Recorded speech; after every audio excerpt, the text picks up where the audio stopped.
On est très heureux d'accueillir avec nous ce matin effectivement Élodie Bernardi, qui est directrice RSE et développement durable de L'Oréal France. Bonjour Élodie. Bonjour à toutes et à tous. Très heureux de t'avoir avec nous. Alors, de l'intention à l'implémentation, où en êtes-vous chez L'Oréal ? Alors, bon, c'est vrai que l'intention, c'est pas un mot qu'on aime beaucoup chez L'Oréal parce qu'il y a un vrai esprit entrepreneur chez nous et on est plutôt dans l'action très très vite. Nous, en fait, la transition, la transfo un peu de l'entreprise durable, elle s'est opérée un peu en deux temps.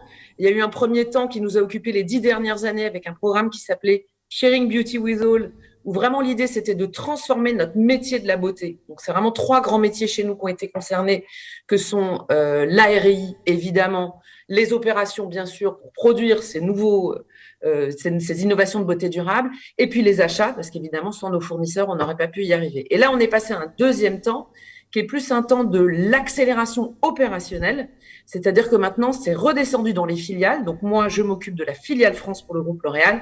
Et donc là, aujourd'hui, c'est comme on transforme l'activité de L'Oréal en France et de manière très opérationnelle sur nos métiers commerciaux, marketing, supply, juridique, finance, etc. Alors, pourquoi avez-vous démarré concrètement et par quoi en fait et comment s'articule cette implémentation dans un pays un peu spécifique dans lequel il y a de la production, il y a de la distribution, il y a de la logistique et il y a accessoirement le siège. Il y a la holding, n'est-ce pas ? Donc, il faut quand même poser les sujets. Donc, c'est quand même c'est chaud, quoi. Voilà. Alors, oui, tu as raison, c'est chaud. Alors, par quoi on a commencé ? Déjà, l'idée, c'était de mesurer nos impacts pour vraiment voir où étaient les grandes priorités, justement, de cette transformation opérationnelle chez nous. Et en fait, on a identifié 4 grands sujets prioritaires à la France.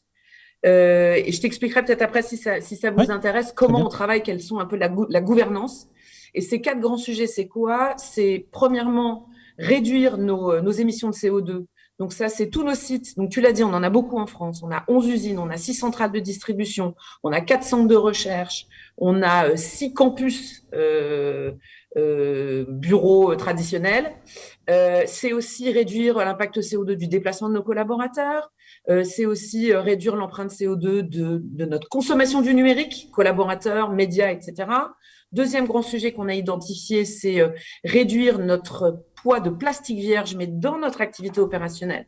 C'est-à-dire pas l'innovation produit, mais plus tout ce qu'on rajoute comme plastique dans notre activité supply. Troisième grand sujet, c'est l'information du consommateur. Pour ceux qui ne le savent pas dans la salle, la contribution des émissions de gaz à effet de serre de l'usage de nos produits, c'est la plus grosse contribution. C'est 40% des émissions de gaz à effet de serre de l'industrie cosmétique. Donc, vous voyez bien qu'il y a aussi un enjeu énorme à informer nos consommateurs. Et le quatrième sujet, c'est comment on travaille mieux la seconde vie de nos produits. Donc, effectivement, quels sont les circuits de seconde vie sur lesquels on travaille, mais comment on peut être aussi plus solidaire en massifiant un peu nos politiques de dons. Et j'ai un exemple assez concret aussi à vous donner. On a ouvert une boutique Emmaüs il n'y a pas très longtemps, dans laquelle on met à disposition du foyer Emmaüs des produits de beauté. Donc voilà un peu les 4 grands sujets prioritaires sur lesquels on travaille dans l'affaire France. Ouais. On a évoqué effectivement la nécessité de bien informer le consommateur, ce qui implique de revoir un peu son modèle de communication. Où vous en êtes par rapport à ça chez L'Oréal, puisque vous êtes quand même de grands communicants, n'est-ce pas ? Oui, c'est vrai, on est de grands communicants. Alors, ce sujet de la communication responsable, il englobe vraiment pour nous toute l'activité publicitaire, mais sur toute la chaîne de valeur, c'est-à-dire de la création en passant par la production, la post-production, la médiatisation et la fin de vie. On est en train de former nos équipes marketing justement autour de ce grand sujet, déjà dès la partie création. C'est-à-dire comment je fais en sorte que ma publicité, elle soit représentative de la société dans laquelle on vit. C'est-à-dire tous les types de beauté, être plus divers, plus inclusif. C'est aussi la cohérence des messages. C'est-à-dire si je promeus un produit de beauté durable, je fais en sorte que dans mon message, il n'y ait rien de contradictoire. Un hélicoptère qui vole pas loin, il n'y a pas quelqu'un qui voyage dans 50 pays dans la pub. Voilà, on essaye d'être cohérent. C'est aussi effectivement apporter beaucoup de pédagogie. Donc peut-être changer un peu du modèle publicitaire traditionnel qui était plus sur le waouh effect, plus de l'ordre de la réclame, et plutôt passer sur un mode pédagogique, c'est-à-dire donner aux consommateurs toutes les clés pour qu'il puisse bien comprendre en quoi ce produit est intéressant et puis le rassurer aussi sur les qualités d'usage de ce produit. Parce qu'on le sait, hein, le trade-off, il n'est pas évident pour le consommateur. Et puis, effectivement, après, on a un grand sujet sur lequel on travaille qui est l'impact environnemental de nos médias numériques. On a un POC qui est en cours depuis le début de l'année sur 5 de nos marques et bientôt 7 d'ici la fin de l'année, qu'on travaille avec une start-up qui s'appelle Impact Plus et qui nous aide justement non seulement à calculer l'impact environnemental de nos campagnes médias digitales, mais surtout à les optimiser pour réduire leurs émissions de CO2. Donc voilà où on en est sur ce sujet du consommateur et de la com responsable. Et je dirais pour moi le grand défi aussi qu'on a dans cette transformation et sur lequel on travaille aussi beaucoup, c'est effectivement comment on engage nos clients. Vous savez, L'Oréal en France, c'est 4 divisions, donc c'est 4 circuits de distribution, et comment on arrive vraiment à mettre en place des partenariats pour justement rendre ces produits de beauté durable plus visibles, plus compréhensibles du consommateur, pour que effectivement la transformation s'opère plus rapidement. Effectivement, là il nous reste quelques minutes ensemble. Est-ce que tu observes un certain alignement assez unique, je pense, dans l'histoire, entre une vision d'entreprise, derrière un déploiement industriel, et puis derrière l'interne, bien sûr, à embarquer, et puis des consommateurs qui sont en demande. Comment tu peux nous partager un peu ta vision sur cet alignement et comment ça vous nourrit pour vous avancer dans cette démarche ?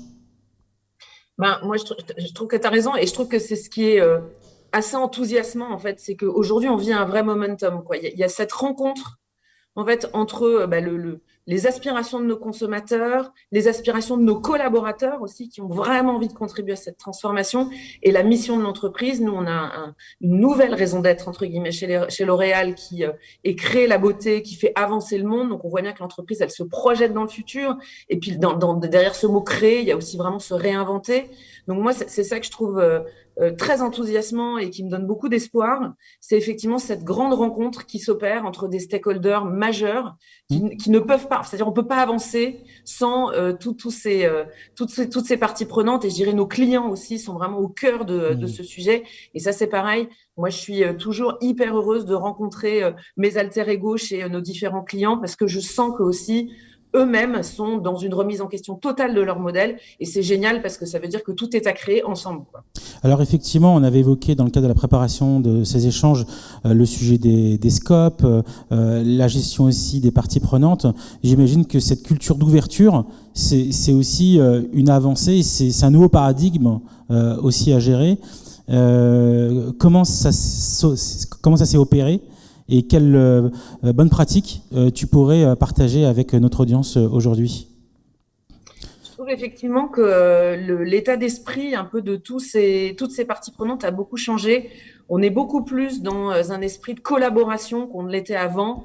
Moi, je me remémore de mes premières années quand j'ai démarré sur le marché de la grande consommation. On était très méfiants. Il y avait un vrai esprit de compétition entre concurrents, avec la distribution aussi. C'était pas toujours facile. Moi, je trouve qu'aujourd'hui, justement, du point de vue des valeurs et de ce qu'on veut faire de notre projet d'entreprise, on se rend compte beaucoup plus facilement. Moi, je le constate aussi, par exemple, dans notre fédération des métiers de la cosmétique, donc, qui s'appelle la FEBA. On a des discussions, je trouve, vraiment constructives, très transparentes sur l'échange de best practices, comment on opère notre transformation, quels sont les points d'achoppement sur lesquels vraiment on a du mal à accélérer. Donc oui, je trouve que ce changement de mindset, il est très vertueux, il est très fécond dans nos transformations respectives. Élodie, merci beaucoup pour ton intervention et ta disponibilité avec nous ce matin. Et je te souhaite à très bientôt et une bonne continuation pour cette journée. Avec plaisir, à très vite. Merci. À bientôt, on peut l'applaudir. Voilà. Merci beaucoup.